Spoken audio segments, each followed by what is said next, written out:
दोस्तों, अगर आप स्टॉक मार्केट में किसी भी कंपनी के शेयर सबसे पहले खरीदना चाहते हैं तो आप उन्हें आईपीओ के द्वारा खरीदेंगे। आईपीओ का फुल फॉर्म होता है इनिशियल पब्लिक ऑफरिंग, मतलब कि पहली बार कंपनी पब्लिक को शेयर ऑफर कर रही है। कोई कंपनी आईपीओ के थ्रू शेयर ऑफर करके पब्लिक को क्यों बेचती है? जब भी किसी कंपनी को अपना बिजनेस ग्रो करना रहता है, जैसे फॉर एग्जाम्पल कंपनी को अलग कोई प्रोडक्ट लॉन्च करना है, या फिर कंपनी अभी एक राज्य में काम करती है लेकिन वो ऑल इंडिया में वर्क करना चाहती है, तो वो अलग अलग जगह पर अपनी फैक्ट्रियां लगाएगी। तो इसके लिए कंपनी को करोड़ों रुपए की जरूरत पड़ती है। तो कंपनी किसी बैंक से अगर लोन लेती है तो कंपनी को इंटरेस्ट देना पड़ेगा, जो कि कंपनी के लिए मुश्किल होगा। या फिर मान लीजिए कि कंपनी के पास कर्ज है, जिसने भी कंपनी को कर्ज दिया था अब वो अपना पैसा वापस मांग रहे हैं, तो कंपनी जनता से पैसा उठा सकती है अपने कर्ज को चुकाने के लिए। तो कंपनी अपने आईपीओ के थ्रू शेयर पब्लिक को देती है। तो जब भी किसी कंपनी का आईपीओ आता है, पब्लिक आईपीओ के अंदर अप्लाई करती है, फिर इसके बाद शेयर अलॉटमेंट किए जाते हैं, मतलब कि पब्लिक को शेयर बांटे जाते हैं।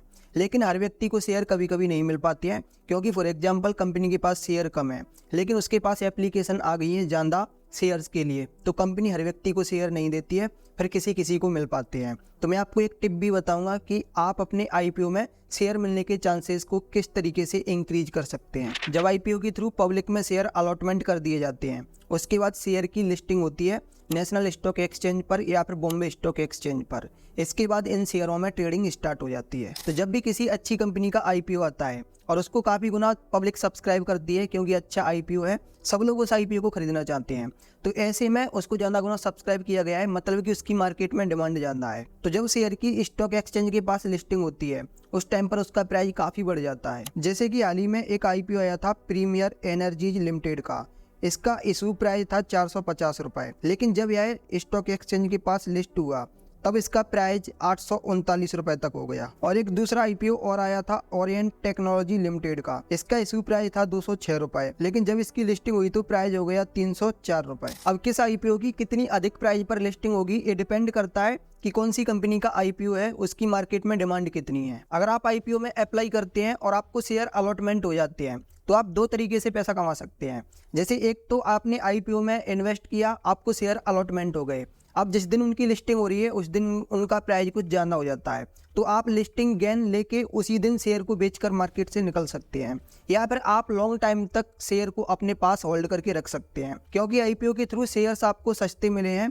इन फ्यूचर अगर कोई कंपनी अच्छी है तो उसके शेयर ग्रो कर सकते हैं। जैसे कि जोमेटो फूड डिलीवरी का आईपीओ आया था जुलाई 2021 में। इसका इशू प्राइस था 76 रुपए, लेकिन आज के टाइम पर इसका प्राइस 201 रुपए हो गया है। मतलब कि अगर इसको हम अब तक होल्ड करके रखते तो प्रॉफिट काफी हो जाता। और दूसरा एक आईपीओ था टाटा टेक्नोलॉजी का, जो कि नवंबर 2023 में आया था। इसका इशू प्राइस था 500 रुपए, लेकिन जब इसकी लिस्टिंग हुई थी प्राइस हो गया था 1200 रुपए। मतलब कि इसमें लिस्टिंग गेन पर ही आपको पर शेयर 700 रुपए का प्रॉफिट हो रहा था। लेकिन अगर इसको कोई अब तक होल्ड करता तो शायद उसको लॉस होता, क्योंकि अभी के टाइम पर इसका प्राइस गिर चुका है। लेकिन जैसे टाटा टेक्नोलॉजी का शेयर अभी गिर रहा है, उसी तरीके से जोमेटो का भी शेयर गिर रहा था, लेकिन जोमेटो का शेयर ऊपर आ गया। हो सकता है इन फ्यूचर टाटा टेक्नोलॉजी का शेयर भी ऊपर आ जाए, क्योंकि जब आईपीओ के थ्रू शेयर अलॉटमेंट किए गए थे तो यह एक जानी और नामी कंपनी थी, क्योंकि टाटा की थी, तो इसीलिए इसको काफ़ी गुना सब्सक्राइब किया गया और इसकी जो लिस्टिंग है वो भी हाई प्राइस पर हो गई थी। मतलब कि इसका प्राइस इतना नहीं होना चाहिए था, लेकिन आईपीओ की डिमांड की वजह से इसका प्राइस बढ़ गया था। तो अभी ये गिर रहा है, जब अपनी सही प्राइस पर आ जाएगा उसके बाद इसका प्राइस ऊपर जाने लगेगा। दोस्तों, अगर आप आईपीओ के थ्रू शेयर खरीदना चाहते हैं बट आप एक बिगिनर हैं, आपको नहीं पता है आईपीओ में अप्लाई करने का प्रोसेस, तो आज की इस वीडियो में आपको स्टेप बाय स्टेप दिखाने वाला हूँ। आईपीओ में अप्लाई करते हुए कौन कौन सी चीज़ें आपको दिखती हैं और वहाँ पर आपको क्या फिल करना है, और आईपीओ की डिटेल भी मैं आपको बताऊंगा कि जब आप अप्लाई करने वाले हैं तो आपको सब कुछ लिखा हुआ मिलता है। मैं आपको एक एक चीज़ एक्सप्लेन करता हुआ चलूँगा, आप बिना स्किप किए हुए इस वीडियो को बिल्कुल एंड तक देखना। अगर आपका कोई दूसरा ब्रोकर है तो मुझे कमेंट करके बताना, मैं उसके थ्रू आपको आईपीओ में अप्लाई करना सिखा दूंगा। लेकिन अभी मैं एंजल वन के थ्रू आईपीओ में अप्लाई करने जा रहा हूं। तो सबसे पहले आपको एंजल वन ऐप ओपन करना है, थोड़ा सा स्क्रॉल करना है, आईपीओ का सेक्शन दिखेगा, क्लिक करना है। अब आपको ओपन एंड अपकमिंग आईपीओ का सेक्शन दिखेगा। जो आईपीओ ओपन है वो आपको ऊपर दिखते हैं। अगर आप स्क्रॉल करके थोड़ा नीचे जाओगे तो अपकमिंग आईपीओ की डिटेल देखने को मिलती है।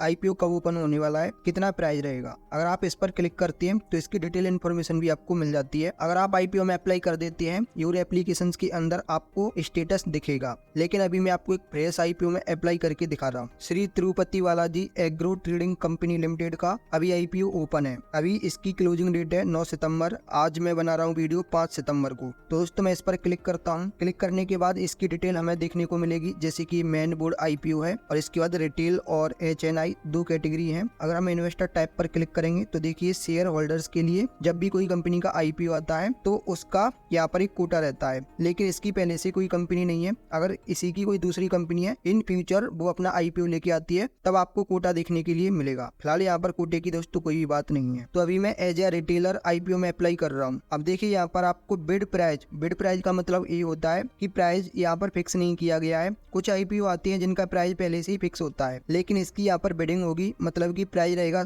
78 रुपए से लेके 83 रुपए तक। इसके बीच में दोस्तों कुछ भी रह सकता है। अब क्योंकि अभी के टाइम पर जितने भी आईपीओ आ रहे हैं तो उनका जो हाईएस्ट प्राइस है वहीं पर जाके बिडिंग रुकती है। कहने का मतलब ये है कि कंपनी के पास ज्यादा सब्सक्रिप्शन आ जाती है तो कंपनी यहाँ पर अपना प्राइस बढ़ा देती है, लेकिन बढ़ाने का भी एक प्राइस फिक्स है, 78 से लेके 83 तक ही रहेगा। तो बिड प्राइस आपको कितना रखना है ये अभी मैं आपको आगे के स्टेप पर बताऊंगा। इसके बाद है लॉट साइज। इसका मतलब ये कि अगर आप एक लॉट खरीदेंगे तो उसके अंदर 180 शेयर्स आपको मिलेंगे। इशू साइज का मतलब होता है कि कंपनी कितनी करोड़ का आईपीओ लेके आ रही है। तो ये जो आईपीओ है वो 169.65 करोड़ का है। ऑफर टाइप है मेन बोर्ड, मतलब की जो बड़ी कंपनियों की आईपीओ आती है वो मेन बोर्ड के थ्रू आती है। एक होता है SME, वो दोस्तों छोटी कंपनियों का आईपीओ होता है। आईपीओ टाइप है बुक बिल्डिंग। इसका मतलब ये कि इसका प्राइस फिक्स नहीं है, बिडिंग के थ्रू प्राइस डिसाइड किया जाएगा। अगर इस आईपीओ में आप अप्लाई करना चाहते हैं तो अगर आप एक लॉट भी खरीदेंगे तो इसमें 14,040 रुपए का फंड यूज होगा। आईपीओ अलॉटमेंट हो जाता है 78 के प्राइस पर। तो और अगर इसका फाइनल प्राइस, जिसको कट ऑफ प्राइस बोलते हैं, वो 83 रुपए रहता है। तो एक लॉट खरीदने के लिए आपको मिनिमम इन्वेस्टमेंट 14,940 रुपए लगेगा। और अगर आप एक रिटेल कैटेगरी में मैक्सिमम इन्वेस्टमेंट करना चाहते हैं तो जैसे कि टर्म्स एंड कंडीशन के अकॉर्डिंग एक रिटेलर आईपीओ के थ्रू अधिकतम 2 लाख रुपए ही इन्वेस्टमेंट कर सकता है। तो अगर आप 13 लॉट खरीदेंगे तो 1,94,220 रुपए होता है। अगर आप 14 लॉट खरीदेंगे तो दोस्तों ये 2 लाख से ऊपर निकल जाएगा। तो इसीलिए मैक्सिमम इन्वेस्टमेंट लिमिट इसमें 13 लॉट है। और यहाँ पर एक रिमाइंडर मिलता है कि 4 दिन में यह आईपीओ क्लोज हो जाएगा। अगर मैं आईपीओ में अप्लाई करना चाहता हूँ तो इम्पोर्टेंट डेट से यहाँ पर दिए गए हैं, मतलब कि 5 सितंबर को आईपीओ स्टार्ट हुआ था, एंड डेट रहेगा 9 सितंबर, शेयर अलॉटमेंट 10 सितंबर को, और शेयर की जो लिस्टिंग है NSE और BSE के पास होगी 12 सितंबर को जाके लिस्टिंग हो जाएगी। अगर हम इसको देखें तो दोस्तों आज 5 तारीख है, मैं इस वीडियो को शाम को बना रहा हूँ और एक दिन में इसको काफी गुना तक सब्सक्राइब किया जा चुका है। और अगर आप इस कंपनी के बारे में जानना चाहते हैं तो यहाँ पर कंपनी की डिटेल्स भी दी गई हैं कि कौन सी कंपनी है, क्या काम करती है, और ये जो कंपनी आईपीओ लेके आ रही है तो उसका ऑब्जेक्टिव क्या है। मतलब कि आईपीओ के थ्रू शेयर अपने बेच रही है तो उसके पास जो पैसा पहुंचेगा उस पैसे का वो कहां पर यूज करेगी, तो वो डिटेल आपको ऑब्जेक्टिव में मिल जाती है। शेयर होल्डिंग पैटर्न, इसका मतलब ये है कि कंपनी के पास अभी कितनी किसकी हिस्सेदारी है। तो प्रमोटर मतलब की कंपनी, तो देखिए कंपनी के पास अभी 88.38% की शेयर होल्डिंग है, जो कि आईपीओ इशू होने के बाद 65.42% हो जाएगी। और पब्लिक की इसमें अभी हिस्सेदारी है 11.62%, जो कि आईपीओ की इशू होने के बाद 34.58% हो जाएगी। और अगर आप ये जानना चाहते हैं कि इस आईपीओ में अप्लाई करने की स्ट्रेंथ क्या है एंड रिस्क क्या है, तो वो चीज आप यहाँ से देख सकते हैं। तो इसकी 2 स्ट्रेंथ आपको बताई गई है, साथ ही 2 रिस्क भी आपको बताई गई हैं। तो ये तो दोस्तों आप जब आईपीओ में अप्लाई करेंगे तो उसकी अलग अलग रहेगी। अगर आप कंपनी की रिपोर्ट देखना चाहते हैं जो कि उसने सेबी एंड एक्सचेंज को दी थी और वो पब्लिक को भी दिखाई जाती है, तो अगर आप इसको पढ़ना चाहते हैं ये डाउनलोड हो जाती है, इसको खोलकर आप पढ़ सकते हैं। यह दोस्तों काफी बड़ी रिपोर्ट होती है, 400 से लेके 500 पेज होती है। तो ये पढ़ना तो हर इन्वेस्टर के लिए पॉसिबल नहीं है, बट इसमें जो मेन चीजें होती है तो इन्वेस्टर एक मोटी मोटी नजर से उसको देख लेते हैं। अगर आप एंजल वन में अकाउंट ओपन करना चाहते हैं तो मेरे लिंक से कर सकते हैं, मैंने लिंक आपके इस वीडियो के डिस्क्रिप्शन में दिया है। ये सारी चीजें जानने के बाद अगर मैं आईपीओ में अप्लाई करना चाहता हूँ, सिंपल अप्लाई नाउ पर मैं क्लिक करूंगा तो एक रिटेल इन्वेस्टर अधिकतम 13 लॉट ही बाई कर पाएगा। अगर वो 14 लॉट बाई करेगा तो 2 लाख से ऊपर निकल जाएगा। टर्म्स एंड कंडीशन के अकॉर्डिंग 2 लाख से ज्यादा इन्वेस्ट नहीं कर सकता, ये मैं आपको पास्ट में बता चुका हूँ। अब इसके बाद बिड प्राइस है, इसका मतलब ये है कि आप कितने प्राइस में इसको खरीद सकते हैं। तो प्राइस है 78 से लेके 83 तक। तो यहाँ पर दोस्तों जो कट ऑफ प्राइस है अगर वो 78 रुपए आ जाता है तो हमको शेयर मिलेगा। अगर उसका कट ऑफ प्राइस रहता है फॉर एग्जाम्पल 80 रुपए, तो मैंने तो इसमें 78 डाला है, तब मुझे शेयर नहीं मिलेंगे। तो अगर मुझे ये चाहिए तो मैं इसमें मैक्सिमम डाल दूंगा, मतलब कि 83 रुपए। तो इसका कट ऑफ प्राइस अगर 80 रुपए भी रहता है तो हमें 80 रुपए में मिल जाएगा, मतलब कि फिर हमसे 83 नहीं लिए जाएंगे। एंटर यूपीआई आईडी में हमें यूपीआई आईडी डालना है। अगर हम फोन पे या फिर पेटीएम मतलब कि यूपीआई के थ्रू अगर पेमेंट इसमें करना चाहते हैं। यूपीआई आईडी डालने के बाद वेरीफाई यूपीआई आईडी पर क्लिक करेंगे। यहाँ पर अगर मेरा नाम आ गया है तो सही है। अब यहाँ पर आप दोस्तों पेमेंट भी इसमें देख सकते हैं कि मैक्सिमम ऑर्डर वैल्यू है उतना ही पेमेंट लिया जा रहा है और बाकी के इसमें ब्रोकरेज चार्जेस वगैरह नहीं लग रहे हैं। अब ये जो पेमेंट है वो हमारे बैंक अकाउंट में ही रहेगा, अभी कटेगा नहीं, लेकिन उसको फ्रीज कर दिया जाएगा। अगर हमको शेयर मिल जाते हैं तभी हमारा पेमेंट बैंक अकाउंट से कट जाएगा, और अगर शेयर अलॉटमेंट नहीं होती है तो जो हमारा बैलेंस है उसको अनफ्रीज कर दिया जाएगा। फिलहाल मैं आईपीओ में